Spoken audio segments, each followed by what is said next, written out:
Inside the halls of San Diego State University lies a program dedicated to storytelling and pursuing the truth.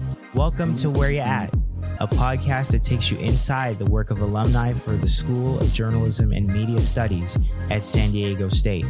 Our goal is to show the success of our alumni, inspire students with the stories, and connect students and alums on a pathway to journalism success. And now, here's your host, Josh Suchon. This week on the Where You At podcast, we are remaining in San Diego, and we're going to learn what it's like to be a professional theater cheerleader. Our guest is Nina Garin. That's what she calls herself. At least that's what she calls herself on LinkedIn. Her official title is Associate Director of Marketing and Communications for the Old Globe. That is San Diego's flagship arts institution. Before that, she worked for the San Diego Union-Tribune for about 19 years, writing about arts and entertainment. She's also worked for Pacific Magazine and KPBS. Nina, welcome to the Where You At podcast. Hello. Thank you for having me.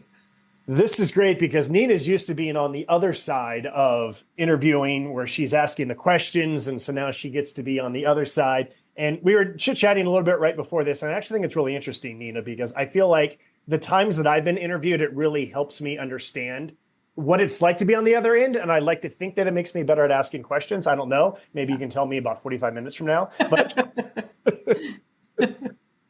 I don't like this feeling. Now I understand why people are nervous to talk to the media, I guess.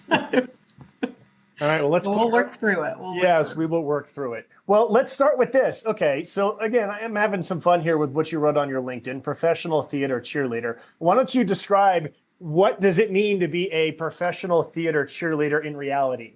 You're just going in deep. Like that, I feel like you just really saw me because when I wrote professional theater cheerleader, I was kind of going through like an identity shift from having a life in a newsroom. Well, I always worked at the paper and then at SDSU. My whole time I was at the Daily Aztec, always in a newsroom. And then I left, really know what to call myself because I'm like, yes, I'm going to a marketing department, but I didn't feel like a marketer.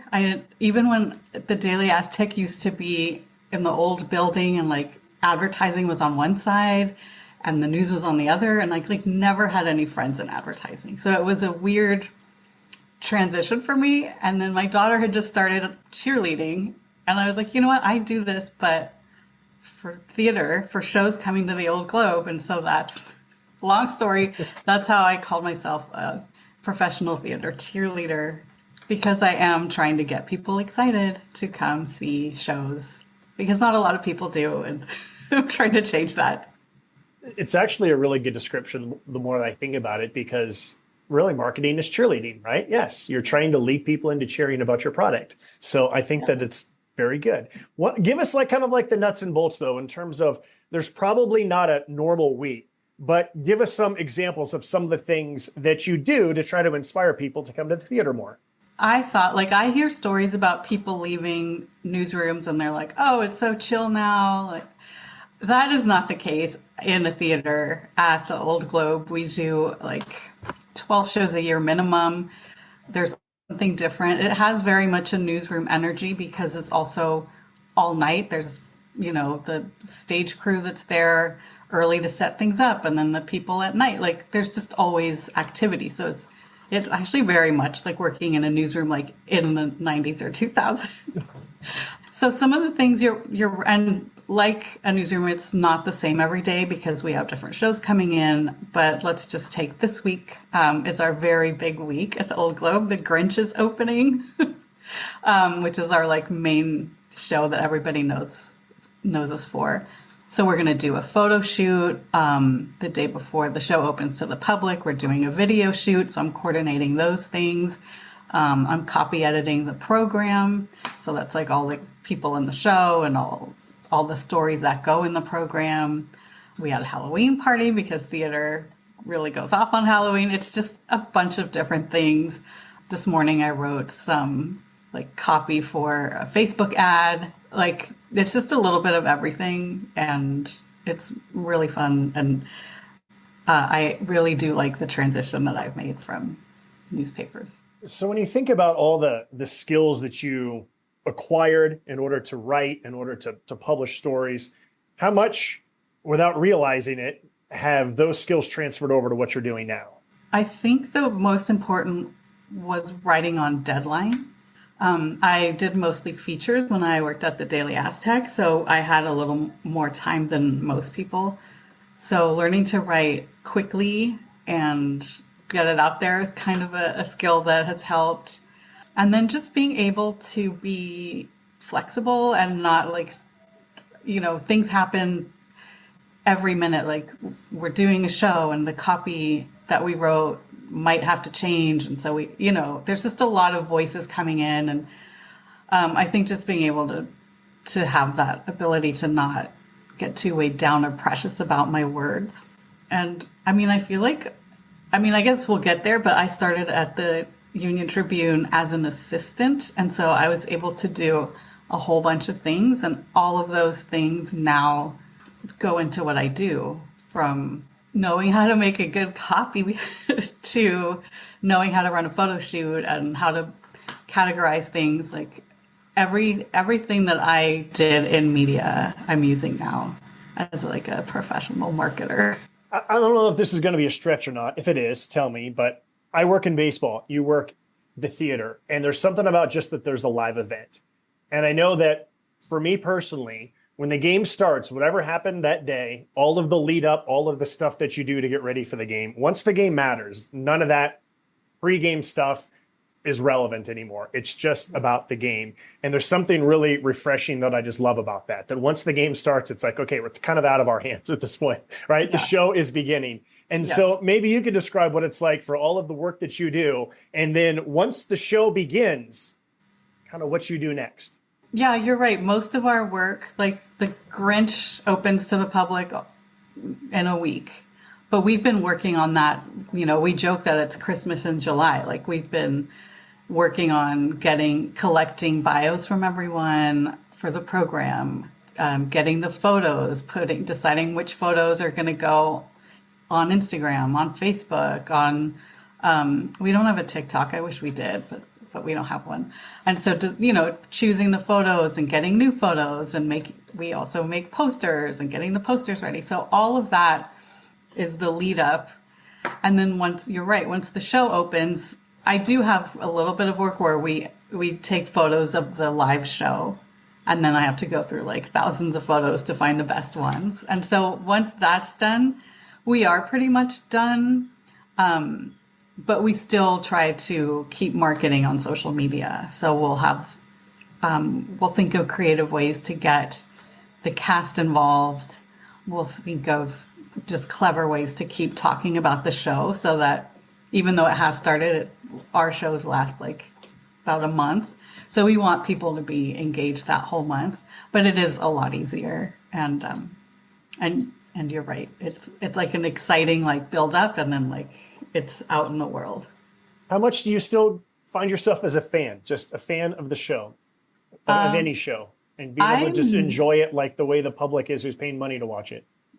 So I'm new to theater, so I'm still very excited about every show. And the Old Globe is fortunate enough to attract some like Broadway famous names. I say Broadway famous because if I say certain names, like no one will know except like people who really follow theater. One example is that this coming season, we have Nell Benjamin coming. If you follow theater, you're like, whoa, oh my gosh. Nell Benjamin wrote Mean Girls, the musical, and Legally Blonde, the musical. And she and her writing partner are doing a new show way at the end of the year in 2025. But just like being able to be around like super high quality talent and people who are like molding the shape of theater is still very exciting to me. I don't know how long it will take for me to get jaded, but I'm still very happy to be able to go to shows. Appreciate them. That's the key. You never get jaded. Once you are jaded, then it's time to leave. That's what I tell people who work in sports all the time. Once you start taking it for granted, get out. Yeah. Do you still like watching baseball games? Yes. I mean, some games are boring. I'll be honest, you know. Um, and my team loses a lot, but I still enjoy it. And Yeah. you have like these 5 to 10 games. You're like, oh my gosh, that was amazing. And I'm filled with adrenaline for hours and hours after the game ends. And so that's what I tell people is just don't forget, don't get jaded. Just Right. reminding yourself that people are paying money to watch this. And yeah, you worked really hard. You have a job to do, but you get to watch it and enjoy it. And don't forget that feeling. We have multiple signs all around our ballpark. I'm sorry, I'm turning this around to me. We have multiple signs around our ballpark that says, this is somebody's first time attending an Isotopes game. And I think that's such a great way to think about things from the standpoint of just customer service. Yeah. And I'm sure it's the same thing at the Old Globe. There's lots of people where this is the first time that they're ever coming to the theater. And you only get one chance to make somebody feel really happy and special about spending their money at your place to get them to want to come back again on a regular basis. 100%. And I actually have a daughter who's studying musical theater in college.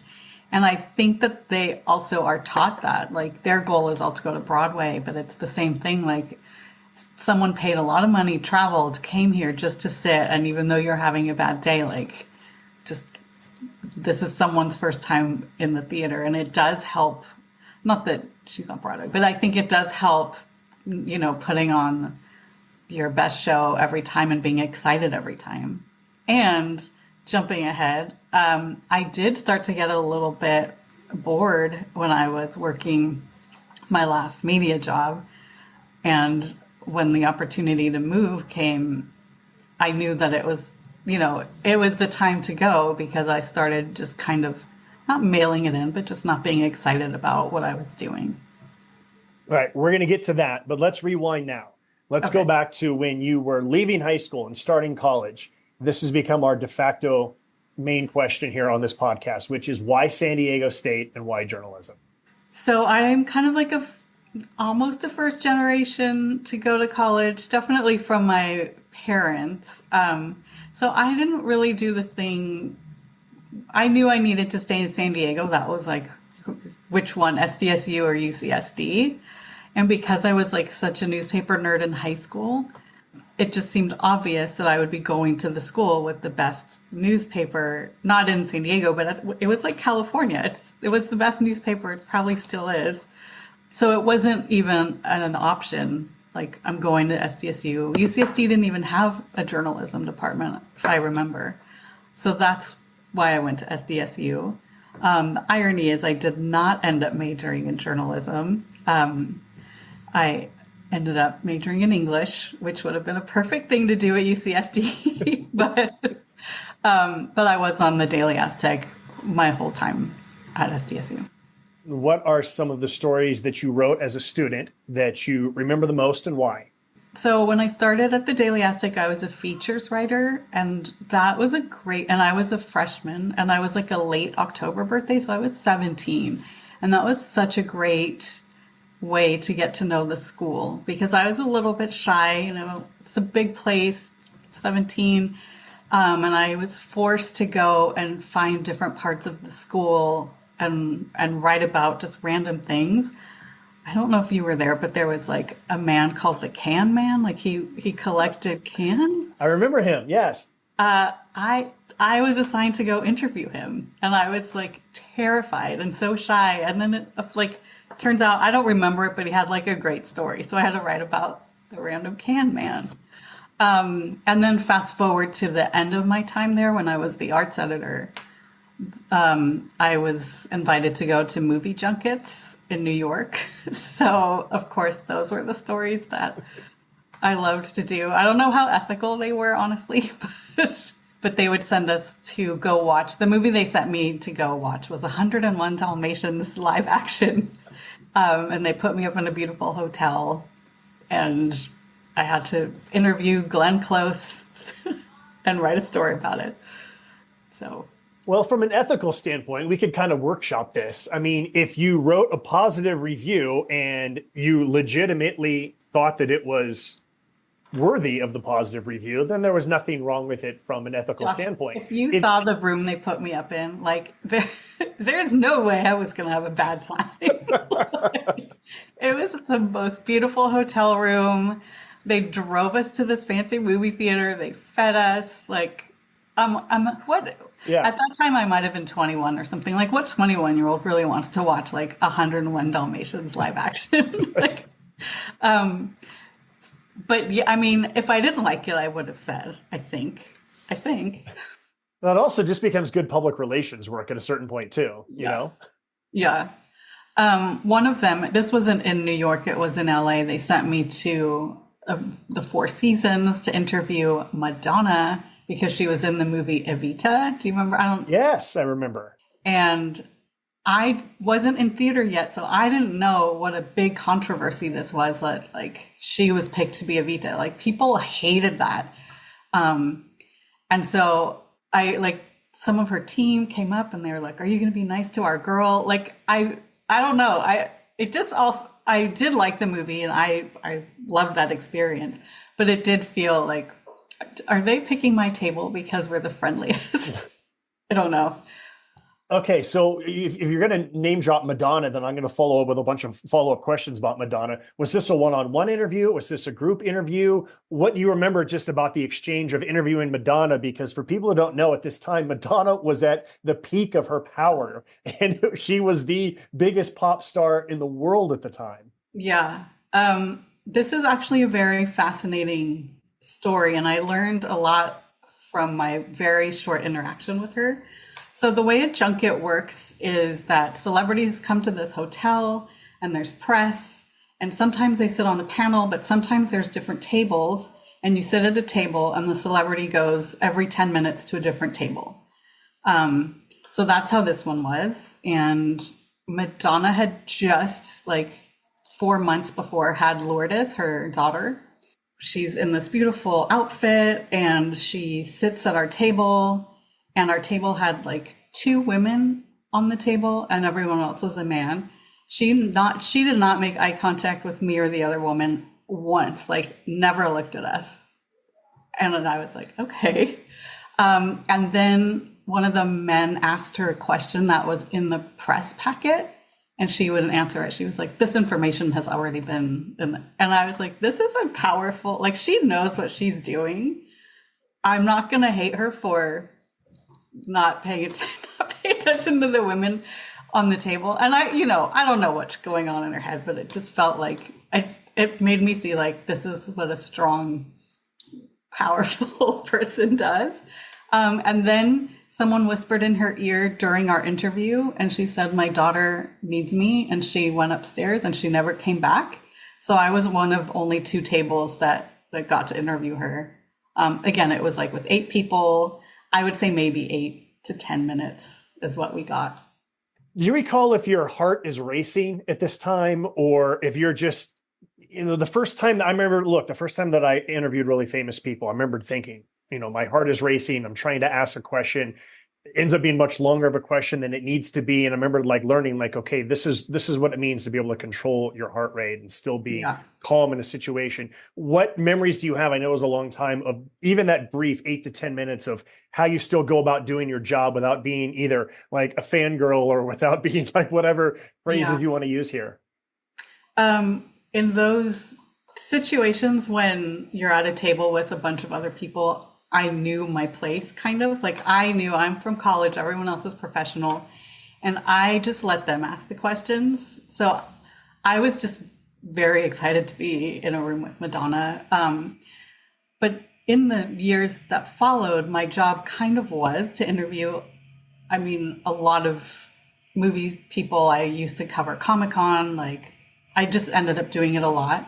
And I think it's more scary when you're in person and it's just you. And that's when I just kind of black out. I don't even know. I don't even know what I asked them. I have another story if you want to hear it. Absolutely. Please tell the other story. During Comic-Con, I was told Justin Timberlake was doing a movie with Amanda Seyfried. I don't remember the name of it, but they were like, Justin Timberlake is doing an interview You have 3 minutes in this hotel. And I go to this hotel, we wait outside, and there's 2 other reporters, and we all had 3 minutes total. So together we each had like a minute. And then I was like, I have one question. Like, I don't even know what I asked him. They hadn't shown the movie to us. I couldn't remember a thing that happened. But the thing that is memorable is that I walk in the hotel room and he's there and all the people are there and there's like a room full of just like his agents, all the things. And there's 3 reporters and we walk in and there was no place for me to sit.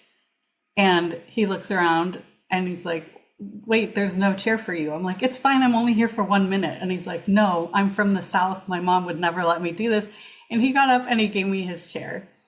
And that said more than any question I could have asked, like, I guess that's kind of the takeaway is you might have a question and it's just kind of inane because celebrity interviews are kind of inane, but those little interactions are where your story is. By any chance, did you use that interaction in your story? I think that I did. This was one of these like overnight Comic-Con stories for the daily paper. So I didn't really have a big story to write. It was like, here's what's going on here and here. But I'm pretty sure that I used it. Yeah. All right. My favorite documentaries to watch are about musicians.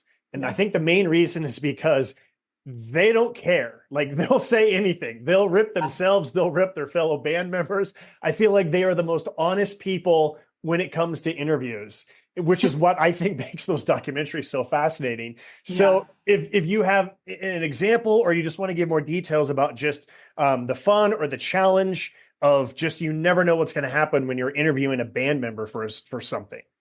Yeah. So I was a 20-something-year-old girl interviewing like bands.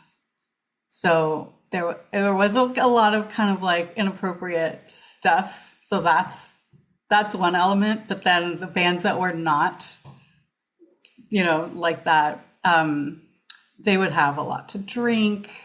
They would say just crazy stuff, not to me personally, but just, I feel like it was, I don't even know how to answer it because everyone was different. There were bands also who thought that they were much more important than they were. Like there was I wish I could remember the name because I would name drop them. I hated them so much.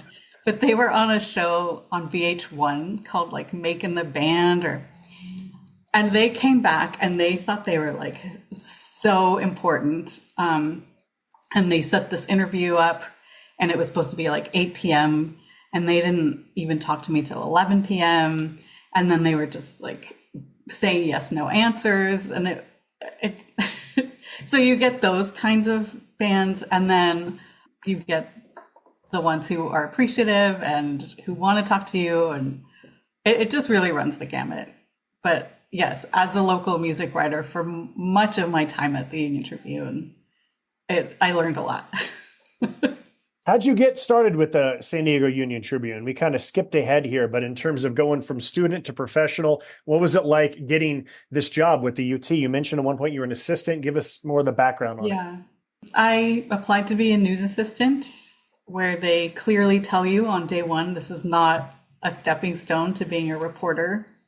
But I knew that fellow SDSU Daily Aztec alum Carla Peterson had worked her way up. So I kept that information just like in my heart. But it was a lot of patience and a lot of time. A lot of my fellow assistants didn't last as long as I did in the assistant position, which, at the time it meant staying till 1 a.m. and getting the first papers off the press and taking them to the grumpy copy editors who just want to go home, or bringing pizza for election night. And I sorted mail, like the 90s and 2000s, there was a lot of mail. But because of my time at the Daily Aztec and because of my interest in local music, that I saw that there was a hole there, that the Union-Tribune wasn't covering like the really underground kind of local music. They were covering stuff that would get popular. So I just kind of would work my job as an assistant, volunteer, say, this band is really interesting, we should take a look. And then I would then go as a freelancer to write about these bands. So I was kind of working a full 8 hours and then going to shows, writing stories until they were due, and then coming back. So it was a lot of hustling also. And then eventually I became a writer. They let go of the Union, the Union-Tribune. They cut the Union, and like the very next day they promoted me. And then I was there for a long time and loved it. I just loved my time there most of the time. What are some of the stories that you loved the most that you recall? I know you were there for a long time, but there's got to be a story or two that just stands out that you just remember. My favorite kind of stories to write when I was there were the ones that were features about art. So one of my favorite was that Blink-182 was very famous. And they were going to play their first, it's at Viejas. I don't know what it was called, but it was like their first arena headlining show. And I found some girls who went to Poway High, which is where I believe Mark and Tom went. I'm not sure, but it was like their high school, their neighborhood. And I got ready with them and just like observed them getting ready and being excited and seeing that these guys from their neighborhood are now like who they are. So that was a really fun one for me. And I also did the same during the height of like NSYNC Backstreet Boys. I went to like superfans' house and took pictures of like what their walls looked like and just got to know why they felt this way. And I think it's just because I related to that, like being so excited about something and then being able to capture that and write about it and bring it, like, I guess, validate it. So those were the kinds of stories that I liked to do, and meeting people like that. And especially since I like Blink-182 so much, I just love the idea of this. And I just think it's a neat way to tell that story because, right, you want to do some type of story. You don't want to do the same thing. There's only so much you can do when it comes to review. And so, like, how are you going to tell the story? And okay, well, there's 20,000 people inside the arena, and can't tell all their story, so let's tell one. I like the idea of following someone from the start of their day into the end. That's super cool. Yeah, it was really nice. And also, we had been covering them so much already. Like I used to cover them so much that Mark Hoppus's mom like thanked me at an event. Like that's how much I was reading about them. So yes, it was also like a way to just do something new. Because by the time they were playing their own arena, even before I started writing about them, Carla like went with them on their tour bus. Like, so there was a lot done.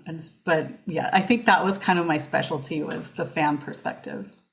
Was there ever a tour bus that you went on in order to? No, I never went on a tour bus in all this time. You did not have the almost famous moment of being on a tour bus. I was in like my ex-boyfriend's band's van to Arizona, but I wasn't writing or reporting then. So I was like in that way, but not the cool, like get to be on the tour bus. I don't think I've ever, in all that time, never been on like a rock star tour bus.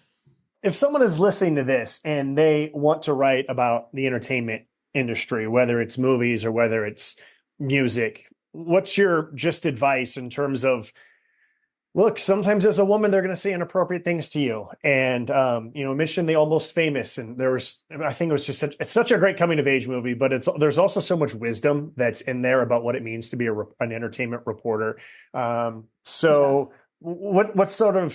What's your advice on what people should know about what it means to be a reporter and what it takes to be a really good one within the entertainment field? I actually met one of my best friends at the Union-Tribune. We were both kind of assistants writing about local music. And we used to quote Almost Famous and say the rock stars are not our friends, because it is very easy to get caught up and you're invited to hang out at their studio, or, a lot of the interviews happen over drinks or dinner, and then you think you're friends, and then exactly like almost same as like when they saw that he was actually writing the stuff they didn't want to, like the band was upset and they felt betrayed. So we always kind of had to keep that line. And it's not easy because sometimes you get starstruck or you just want to be part of the posse. Mm-hmm. I would say to get into that though, you have to be also like that character, and just be super excited about it. Be very knowledgeable about it, because a lot of people want to write about music and movies, and I feel like you need to have something that sets you apart. In my situation, no one was writing about local music. I was already there, and that's kind of my way in. And I was, in the eyes of these reporters, I was an expert at local music. I was going every night to the Casbah. I knew people in bands. I saw, this guy was in this band and now he's in this band. So that's an expertise because I was a fan and I knew. So for anyone who wants to get into that, I think just be really passionate about the thing you want to write about, and until you do reach that kind of knowledge just naturally.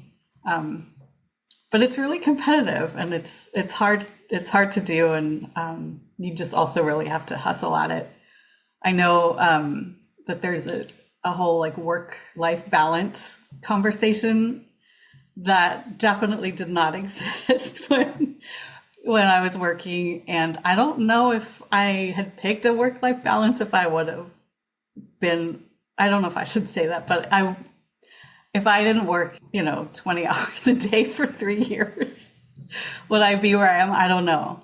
But you just really have to have patience and hustle. I feel very conflicted whenever I talk about work-life balance or people ask me about it, because that's such an emphasis nowadays. And I say, yes, absolutely. You need to find a way to do this. But at the same time, I think if you want to get ahead, you have to be the person who sacrifices.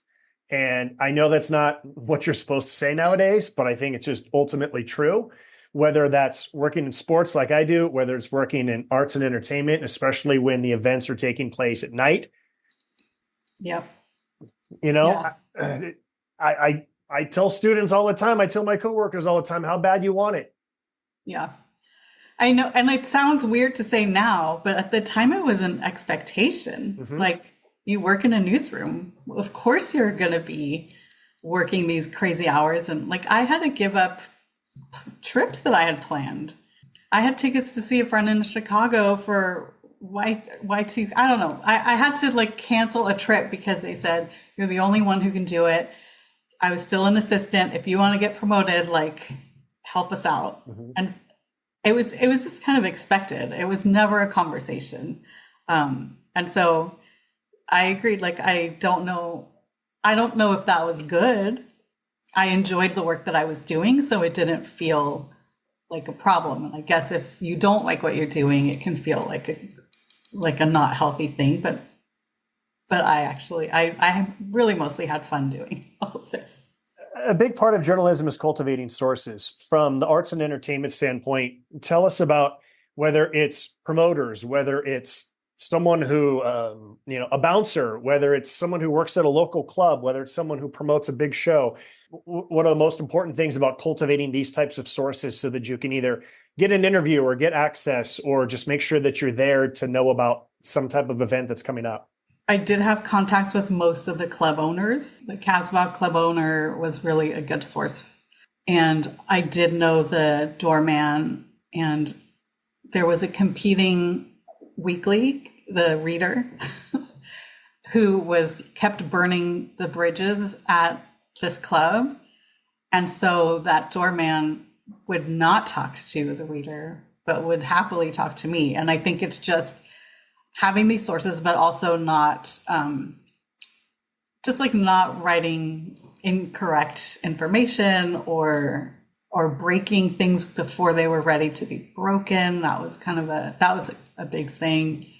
And just keeping track of the different band members, because I just felt like everyone was kind of a source. And once you were in that circle, everyone had something to say. My attitude is everyone has a story. So I just really like to talk to a lot of people. And another really good, and this again, in the olden days when people would talk on the phone, I would be on the phone for a long time with like music publicists, like Sub Pop Records. I had a very good working relationship with their main PR person, who told me about all these bands like before they got famous, like the Shins. Oh, you have to hear about this band, the Shins. Like, never heard of them. And then they became who they are. So just like listening and being open, and having the time to cultivate that, I guess. Yeah.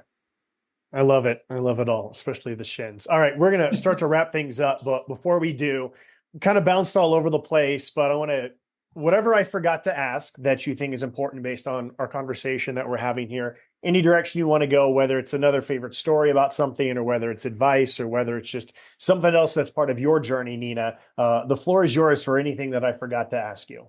I will say that I did get the opportunity to go back to SDSU while I was at KPBS for 4 years, which was a trip because I was working on campus where I went to school.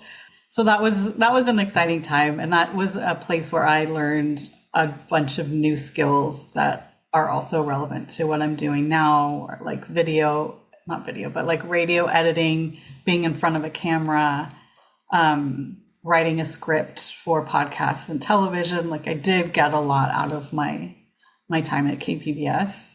And yeah, it was fun to kind of walk by all the old haunts and live it again. So just, I have seen the campus look the way it does behind you. All right, give us one last plug about the Old Globe, about what's coming up over the next few months so that people can go check out a show. The Old Globe is a theater that sends shows to Broadway. And we have in 2025 2 shows that I'm very excited about that might go to Broadway. One is a musical about Renaissance fairs, which is going to be super funny. And the other one is a Regency era road trip. So I don't know. It's a lot of people aren't super into theater, and there's also way more than just musicals. But it's a great way to support the local art scene. It does bring San Diego itself some cred, I'll say. Like having these, and we also have La Jolla Playhouse, having these 2 pretty influential theaters where important theater artists are coming through and being part of our city. It's really exciting. And even if it's just like you don't know what's going on, just come by and see a show, and you'll be happy you did. All right, we like to wrap things up by bragging about other San Diego State alums who have made us proud in some form or fashion, whether they work in theater or journalism or communications or PR. So you've already name dropped a few people who are SDSU alums, but if there's anyone else you'd like to shout out who is an Aztec, who is doing something that's cool, please do so. I'd like to shout out the current theater department at SDSU. I was a little bit aware, but not until my daughter was applying for schools and was considering SDSU, did I realize how wonderful that department is. There are some amazing, super talented, influential people running that department and bringing some great theater works there. Like, please check out shows at SDSU because they really have an amazing staff and are doing interesting and just like really high quality work. So go SDSU Theater Department. I love it. I love it so much. All right, Nina, thank you so much for being generous with your time and telling us what it means to be a professional theater cheerleader. I'm going to start using the phrase cheerleader to describe a lot of different things in my life now because of this. Thank you. Thank you. Once again, her name is Nina Garin. She is the Associate Director of Marketing and Communications for the Old Globe. My name is Josh Suchon. I'm your host for the Where You At podcast. Thank you for listening, and we'll talk to you again next week. Thanks for listening to the Where Ya At podcast. This is Devin Watley from the class of 2021. Thanks to Martine Marine for creating the music you're hearing right now, and Alex Piscatelli for her work on the podcast name and artwork on social media. And a reminder to SDSU alums, we really want to know where you at. Tell us about your career.